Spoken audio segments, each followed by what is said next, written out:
First of all మన subscribers అందరికీ wish you a happy new year. Last year బాగా support చేశారు. అలాగే ఈ ఇయర్ కూడా సపోర్ట్ చేస్తారని ఎక్స్‌పెక్ట్ చేస్తున్నాను. అలాగే మీలో ఎవరైనా సరే ఇంకా జిమ్‌లో జాయిన్ అవ్వకపోతే ఈ ఇయర్ 2025 నుంచి స్టార్ట్ చేయండి. మీ బాడీని ట్రాన్స్‌ఫార్మ్ చేసుకోవడానికి మంచి గోల్స్ అవి సెట్ చేసుకోండి. మీకు ఎలాంటి హెల్ప్ కావాలన్నా సరే మన ఛానెల్ ఉంది. సో, మీకు ఎలాంటి డౌట్స్ ఉన్నా కింద కామెంట్ సెక్షన్‌లో కామెంట్ చేయండి. ఫిట్ హ్యాక్స్ ఎప్పుడు మీకు తోడుగానే ఉంటుంది. సో, లేట్ చేయకుండా ఈరోజు టాపిక్ వచ్చేసి అశ్వగంధ టాబ్లెట్స్. అశ్వగంధ టాబ్లెట్స్ మనకి ఎలా యూజ్ అవుతాయి? అవి నిజంగా మన రికవరీకి, మన స్ట్రెస్ రిలీఫ్‌కి, అలాగే మన టెస్టోస్టెరాన్ లెవెల్స్‌ని బూస్ట్ చేయడానికి అశ్వగంధ టాబ్లెట్స్ యూజ్ అవుతాయా? లేదా? అవి ఎలా తీసుకోవాలి? వాటి సైడ్ ఎఫెక్ట్స్ ఏంటి? అవి మన బాడీకి ఎలా వర్క్ అవుతాయి? ఇవన్నీ మనం ఈ వీడియోలో కవర్ చేద్దాము.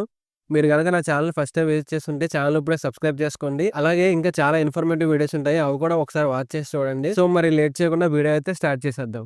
ఫస్ట్ ఆఫ్ ఆల్ అశ్వగంధ అనే మెడిసిన్ మన సైంటిస్ట్‌లు 3000 ఇయర్స్ నుంచి ఆయుర్వేదంలో యూజ్ చేస్తున్నారు. ఇది ఎందుకు యూజ్ చేస్తారంటే ఇది స్ట్రెస్ లెవెల్స్‌ని తగ్గిస్తది. అలాగే మన ఎనర్జీ లెవెల్స్‌ని ఇంప్రూవ్ చేస్తది. మన బాడీలో ఉన్న టెస్టోస్టెరాన్ లెవెల్స్ కూడా ఇంప్రూవ్ చేస్తది. అయితే సైంటిస్ట్‌లు ఏం చేశారంటే కొంతమందికేమో అశ్వగంధ ఇచ్చారు. కొంతమందికేమో నార్మల్ అశ్వగంధ ఇవ్వలేదనమాట. అశ్వగంధ ఇచ్చినోళ్ళ దాంట్లో ఏంటంటే 30% చేంజ్ అనేది కనిపించింది. ఆ చేంజ్ ఏంటంటే మన బాడీలో స్ట్రెస్ అనేది ఎక్కువైనప్పుడు కార్టిసోల్ అనే ఒక హార్మోన్ అనేది స్ట్రెస్ హార్మోన్ రిలీజ్ అవుతది. సో, ఈ అశ్వగంధ తీసుకున్నోళ్ళకి ఏమైందంటే ఆ కార్టిసోల్ హార్మోన్ అనేది 30% రిలీజ్ అవ్వడం తగ్గిపోయింది. సో, అలాగే వాళ్ళ బాడీలో టెస్టోస్టెరాన్ లెవెల్స్ కూడా ఇంక్రీజ్ అయ్యాయి. అలాగే వాళ్ళకి స్ట్రెస్ లెవెల్స్ కూడా తగ్గాయి. సో, అశ్వగంధ తీసుకోనోళ్ళకంటే తీసుకున్న వాళ్ళకి స్ట్రెస్ లేకుండా ఉన్నారు. అలాగే కొంచెం యాక్టివ్‌గా ఉన్నారు. సో, అశ్వగంధ తీసుకోవడం వల్ల 30% చేంజ్ అనేది వాళ్ళలో కనిపించింది. అండ్ నెక్స్ట్ ఏంటంటే ఇది మన బాడీలో ఉన్న టెస్టోస్టెరాన్ లెవెల్స్‌ని ఇంక్రీజ్ చేసి మన బాడీలో ఉన్న స్ట్రెంగ్త్‌ని ఇంప్రూవ్ చేస్తది. సో, అశ్వగంధ తీసుకోవడం వల్ల ఏమవుద్దంటే మన రికవరీ రేట్ కూడా ఇంప్రూవ్ అవుద్ది. చాలామందికి ఏంటంటే మజిల్ బ్రేక్ అయినప్పుడు అది రికవరీ అవ్వడానికి చాలా టైం పడతది. కానీ అశ్వగంధ యూజ్ చేస్తే ఏమవుద్దంటే అది రికవరీ రేట్‌ని ఇంప్రూవ్ చేస్తది. దానివల్ల ఏమవుద్దంటే మనం త్వరగా రికవర్ అవుతాము. అలాగే మనం స్ట్రెంగ్త్ కూడా బిల్డ్ చేసుకోగలుగుతాం ఎట్ ఏ టైమ్. నెక్స్ట్ ఏంటంటే అశ్వగంధ యూజ్ చేయడం వల్ల మన ఎండ్యూరెన్స్ అనేది ఇంప్రూవ్ అవుద్ది. ఎండ్యూరెన్స్ అంటే ఏంటంటే మనం లాంగ్ టైమ్ సెషన్స్ వర్కౌట్ చేస్తే లైక్ కార్డియో గాని, లేదంటే సైక్లింగ్ గాని ఇలాంటివి చేసినప్పుడు ఏంటంటే మనకి బ్రీతింగ్ అనేది కొంచెం కష్టంగా ఉంటది. సో, అశ్వగంధ యూజ్ చేయడం వల్ల ఏమవుద్దంటే మన బాడీలో ఉన్న ఆక్సిజన్ లెవెల్స్‌ని అది ఇంప్రూవ్ చేస్తది. సో, దానివల్ల కూడా మనకు చాలా బెనిఫిట్ ఉంది. నెక్స్ట్ ఏంటంటే స్లీప్. ఎవరైతే ప్రాపర్‌గా స్లీప్ ఉండదో వాళ్ళు అశ్వగంధ యూజ్ చేయడం వల్ల ఏమవుద్దంటే మంచి బెటర్ స్లీప్‌నయితే అది ఇస్తదనమాట. సో, అశ్వగంధ వల్ల మనకి చాలా బెనిఫిట్స్. ఎవరైతే అశ్వగంధ యూజ్ చేయరో వాళ్ళకంటే ఒక 30% చేంజ్ అనేది వాళ్ళలో ఉంటదనమాట. ఇదేం చేస్తదంటే మన బాడీ రికవరీ రేట్‌ని ఇంప్రూవ్ చేస్తది. మన స్ట్రెస్ లెవెల్స్‌ని తగ్గిస్తది. మన స్లీప్‌ని ఇంప్రూవ్ చేస్తది. అలాగే మన రికవరీ రేట్‌ని కూడా ఇంప్రూవ్ చేస్తది. సో, ఇప్పుడు దీని సైడ్ ఎఫెక్ట్స్ ఏంటంటే అశ్వగంధ లిమిట్‌గా తీసుకుంటే పర్లేదు. సో, మనం ఓవర్ యూసేజ్ చేస్తే ఏమవుద్దంటే మనకి హెడేక్ అనేది వస్తది.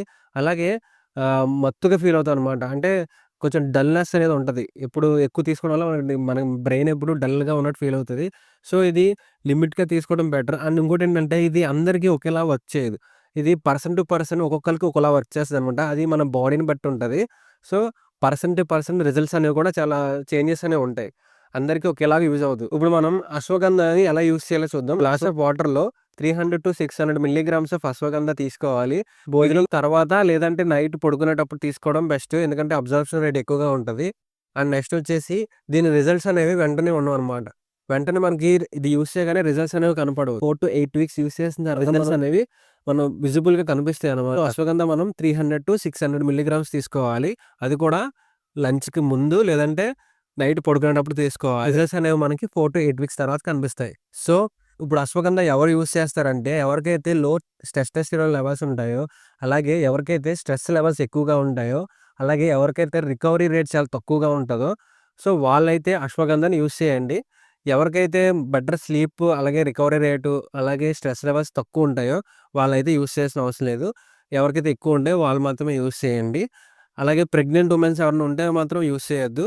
సో, ఈ వీడియో గనక మీకు ఇన్ఫర్మేటివ్‌గా అనిపిస్తే వీడియోకి ఒక లైక్ ఇవ్వండి. మీ ఫ్రెండ్స్‌లో ఎవరైనా సరే అశ్వగంధ యూజ్ చేయాలా వద్దా అని కన్‌ఫ్యూజన్‌లో ఉంటే వాళ్ళకి ఈ వీడియోని షేర్ చేయండి. అలాగే మరిన్ని informative videos, helpful tips, nutritional tips, workout tips కోసం ఛానెల్‌ని ఇప్పుడే సబ్స్క్రైబ్ చేసుకోండి.